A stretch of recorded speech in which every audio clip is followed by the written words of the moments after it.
Dear students, welcome to this course on reading, writing and reasoning in sociology.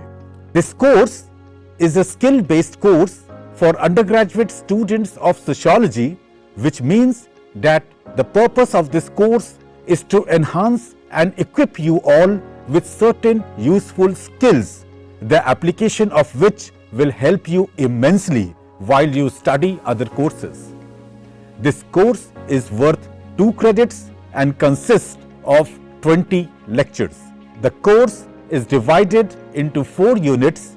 Number 1, on reading and its types.